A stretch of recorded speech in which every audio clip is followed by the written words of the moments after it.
అవినాష్ చెప్పుమ్మా. దగ్గరలో ఉన్న మెడ్ప్లస్కి వెళ్ళి మెడ్ప్లస్ బ్రాండ్ మెడిసిన్స్ అని అడిగి కొనుక్కునరా. అక్కడ 50 to 80% తగ్గింపుకు వస్తుంది. మీరు తీసుకునే అదే మందులు, అదే నాణ్యమైన మందులు, కానీ సగం ధరకే. మరి కంప్లైంట్ చూద్దాం సార్. తెలంగాణలో ఆర్ఎస్ బ్రదర్స్ పాలన అంటూ కేటీఆర్ మళ్ళీ విషయాన్ని తెరపైకి తీసుకొచ్చారు. అంటే చీకటి చూస్తేనే వెలుగు విలువ తెలుస్తుంది, అసలు కేసీఆర్ ఉన్నప్పుడే రాష్ట్రం అంతా బాగుంది, ప్రజల స్పందన ఇదే ఉందని నిన్న కేటీఆర్ మాట్లాడారు. ఇంకో మాట చాలా మాట్లాడారు, ఆయన మాట్లాడారు, సీఎం రేవంత్ కూడా మాట్లాడారు. ఇంకేంటంటే ఇప్పుడు విడిపోతే చెడిపోతామన్న, అంటే ఒకనాడు ఉమ్మడి ఆంధ్రప్రదేశ్ విడిపోతే చెడిపోతామని ఆంధ్రులు అన్నారు కదా, ఆనాడు ఇది మనకి రాలి. ఇప్పుడు విడిపోతే చెడిపోతామని ఎవరితో అన్నాడు అంటే బండి సంజయ్ని కలుపుకునే ప్రయత్నం చేసి ఇటు పక్కన మన ప్రతిపక్షాలన్నీ కూడా గట్టిగా ప్రభుత్వం పోరాడాలని విడిపోతే చెడిపోతామన్న.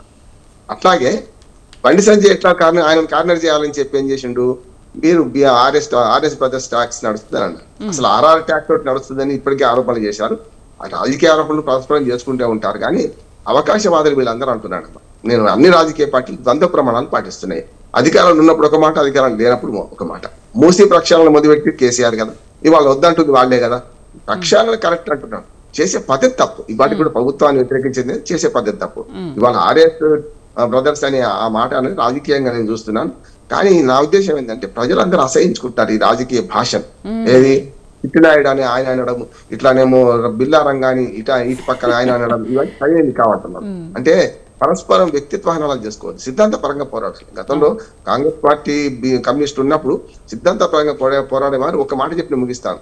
వాజ్పేయి గారు పార్లమెంట్ సాక్షిగా ఇందిరాగాంధీ గారు ప్రతిపక్షాలను దుమ్మెత్తి పోస్తుంటే వెంటనే లేచి వాజ్పేయి గారు ప్రతిపక్ష నాయకుడు ఆయన ఇందిరాగాంధీ గారిని ఉద్దేశించి ఒక మాట అన్నాడు. ఒక రకంగా చెప్పాలంటే ఇప్పుడు తీసుకుంటే సీరియస్ అది, అమ్మా మీరు కోపంలో కూడా అందంగా ఉన్నారమ్మా అని అనంట. ఇందిరాగాంధీ అంత కోపంలో నవ్విందట, పక్కన నవ్విందట. అంటే అట్లా ఉన్నారు. అంటే ప్రతిపక్షానికి వీళ్ళకి ఎట్లా ఉందంటే ఆధార్ కార్డు తెచ్చింది కాంగ్రెస్ పార్టీ, కానీ వ్యతిరేకించింది బీజేపీ.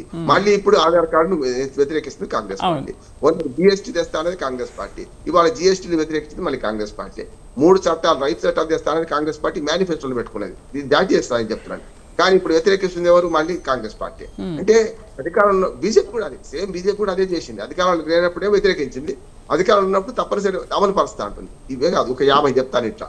అంటే ద్వంద్వ ప్రమాణాలు పాటిస్తున్న వీళ్ళు ఈ రాష్ట్రంలో కూడా అదే జరుగుతుంది.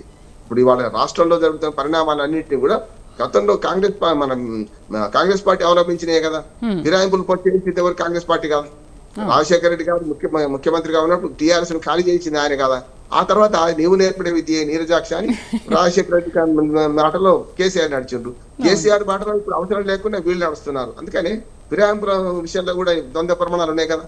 వాళ్ళు గెలిచినప్పుడేమో ఫిరాయింపులు చేస్తారు, ఫిరాయింపులు జరిగి తమ పార్టీ నష్టపోయినప్పుడు ఆహాకారాలు చేస్తారు, బజార్కి ఎక్కుతారు. ఇది తప్పు అంటున్నారు.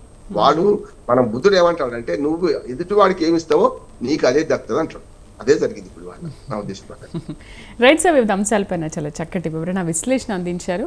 Thank you very much. ఇది వాళ్ళ న్యూస్ కేఫ్. రేపటి న్యూస్ కేఫ్లో మళ్ళీ కలుద్దాం. తర్వాత న్యూస్ బులెటిన్ ప్రసారం. Stay with us.